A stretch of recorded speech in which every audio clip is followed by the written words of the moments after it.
Atrodytų,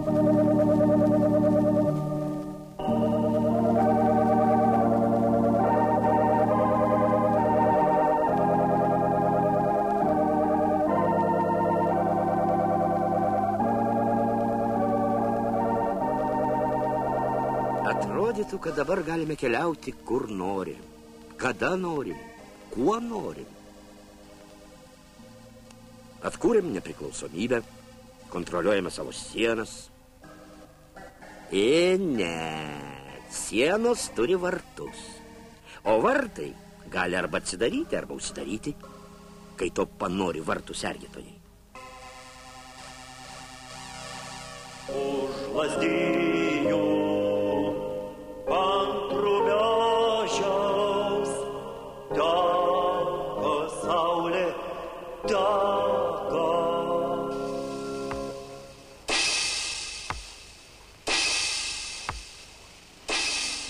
Eilės kilometrinės.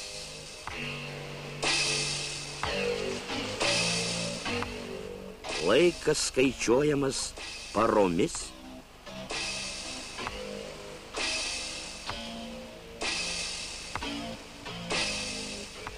Lietuviškų numerių daugiau kaip metai nesimatė. Paskui pasirodė. Ar ilgam? Niekas nežino. Pavieniui neleidžiama, tik su kolektyvu bendram katile. Atsiprašau, viename autobuse. Bet ir kolektyvų netiki. Išlaipina ir krato. Oi, kaip krato. Dar pamatysit.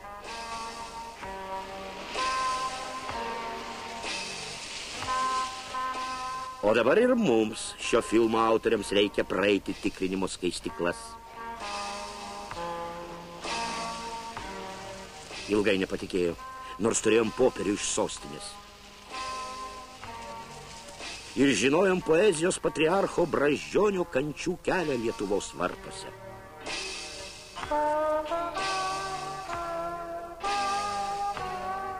Užsienio valstybės jau rašo mums notas. Spauda pažymi, kad dirba čia pasipūtę savimi patenkinti, nosis užrietę ponai, kurios vyriausiai vartų sergėtojai kažkodėl pavadino sienos veidrodžiais. Va, vienas veidrodį, pasienietis.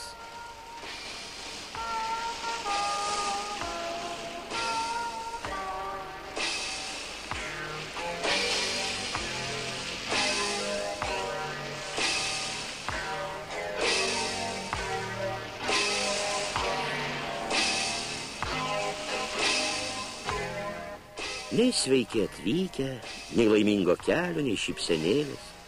Kaukė, anot Brazdžionio, rūškana sutemę nesiblaivo.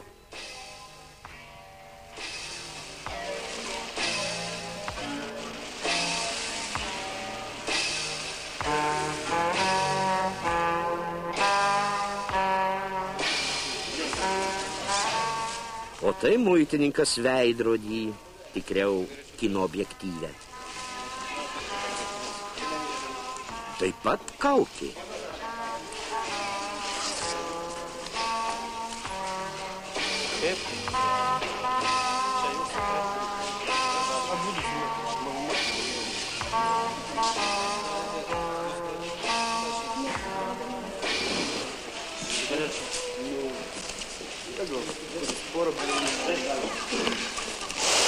Prašom, kino čia taškis.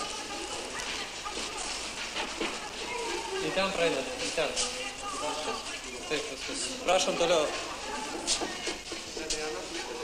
Prašom čia įvykius.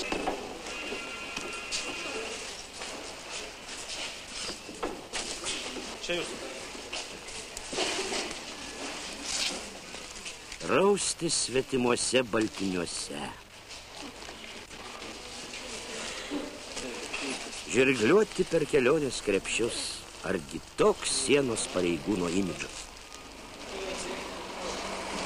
Это ужасно. Это вообще не соответствует никаким нормам. Jie bandė pasiaiškinti, kad jie perėmė sovietų punktą pasienio ir tuo pačiu tam tikrą tvarką. Tai ką tai reiškia perimti punktą? perimti punktą tai yra perimti tik pastatus, tik vietą, tik tais techniką. O visa kita tai ateina nauji žmonės, jau ne su žvaigždė kaktoje, o su vyčiu. O atrodo, kad nieks nepasikeitė. Dar blogiau, kai kuriais atžvelgiais pasidarė. Ką reikėtų daryti? Nu, pirmoje eilėje reikia keisti žmonės, tuos, kurie supranta, kas tai yra šitoji reprezentacinė Lietuvos vieta. Atvyksta žmonės iš viso pasaulio atvyksta. Niekas neturi būti, ne vienas žmogus neturi būti prašytojų. Jie atlieka savo pareigas, kaip ir bet kuris kitas pilietis atlieka savo pareigas. Ir tik pareigas atlieka. Ir tas pareigas jie privalo atlikti kuo nuoširdžiausiai, kuo mandagiausiai bet kam. Nesvarbu, kokios šalies piliečių jisai būtų.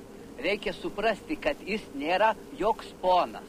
Va šito ten trūksta. Supratimo, kad tas žmogus turi būti malonus. Jisai priima pirmą svečią. Ar jisai yra užsienietis iš Vokietijos, ar iš Prancūzijos, ar iš kokios kitos šalies, atvyksta į Lietuvą.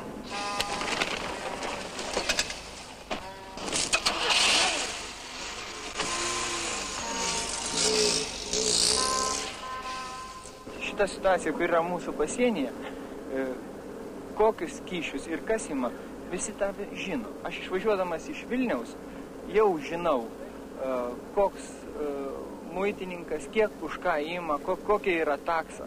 Čia yra, ten yra tokia susidariusi situacija, kad tarsi visiškai atskira sistema su visiškai vos ne fiksuotų kodeksu.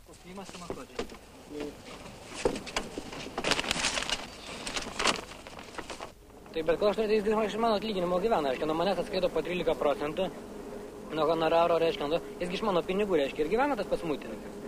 Aš taip pagalvoju, žinai, jeigu bus tokia tvarka, aš nusprendžiau aš mokesčių daugiau nebemokėsiu, reiškia. Ne mūsų studija nieko nuvelnė man mokėti, reiškia, tos tvarkos nereiškia, kas tos mokesčius kur pasidarina, kaip paskirsto, niekas neaišku, tai aš tos mokesčius atskaitysiu į kyšius, reiškia. Čia muitininkų, reiškia, bus ten, reiškia, pasui gauti. Nu, daug visokių yra dalykų, kur reikės, reiškia, man tas mokesčius aš taip tiesiogiai, reiškia, pervesiu, reiškia, valdininkam.